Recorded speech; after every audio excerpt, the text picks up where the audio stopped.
আজকে চাঁদপুর ৩ নদীর মোহনায় এসেছি। এখানে নৌকার ঘাট দেখতে পেলাম। নৌকার দিকে যাওয়ার সময় দেখি বড় ভাই পড়ে যাওয়া থেকে বেঁচে গেল।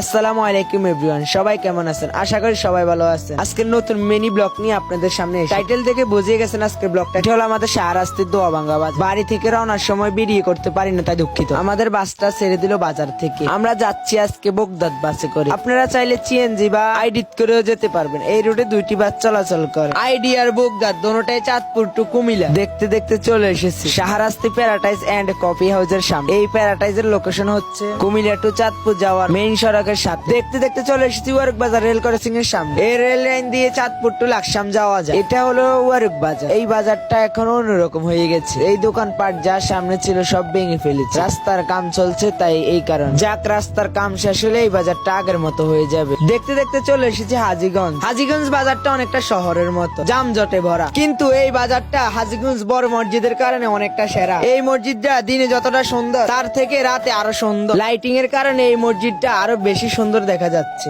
অবশেষে জার্নি শেষ করে চলে এসেছি চাঁদপুরে। হয়তো বলবেন কার সাথে ট্যুরে এসেছে? আজকে আসছে ফ্যামিলি ট্যুরে। হয়তো বলবেন এই বৃষ্টি দিয়ে কেন ঘুরতে বের হয়েছে? আজকে আমাদের বাড়িতে মেহমান এসেছে, তাই ওনাদেরকে আমাদের চাঁদপুরের সৌন্দর্য দেখাতে নিয়ে এসেছি। চাঁদপুরে আসার পরে দেখি আজকের এই মেঘলা আকাশে অনেক সুন্দর দেখা যাচ্ছে চাঁদপুরের পরিবেশটি। আজকের ভিডিওটা একটু লং, তাই ধৈর্য সহকারে দেখবে। আস্তে আস্তে দুপুর হয়ে গেছে, তাই আমরা একটা আড়তের দিকে যাচ্ছি। আমরা একটা মাছ কেনার জন্য যাচ্ছি। এই মাছটাকে আমরা হোটেলে দিলে ওনারা আমাদেরকে এটা বাজি করে দিই। আড়তে ঢুকার পরে দেখি অনেক বড় বড় মাছ। অনেকটি মাছে আমরা দেখলাম, কিন্তু এই মাছ পছন্দ হয়, কিন্তু কিনতে পারবো না, কারণ আমাদের দিকে এই মাছের দাম অনেকটা কম, কিন্তু ওইখানে দাম দেখি আরো বেশি। এই মাছ আমাদের এদিকে 1200-1000 টাকা, কিন্তু ওই দিকে দেখি 1000-2200 টাকা। কথাই আছে কাউ তলে কাউ মাঙ্গা। তাই আমরা আড়ত থেকে বের হয়ে এখন হোটেলের দিকে রওনা দিলাম। চাঁদপুর যখন এসেছি ইলিশ মাছ খেয়ে যাবো। আমরা হোটেল থেকে মাছ কিনবো, এই জন্য আমরা হোটেলের দিকে চলে যাচ্ছি। ভাবছেন হোটেলেও কি মাছ বিক্রি করা? চাইলে আপনি হোটেলে মাছ কিনে ওইখানে তাজা মাছ ভাজি করতে পারেন। আপনারা যদি চাঁদপুর ইলিশ খেতে চান,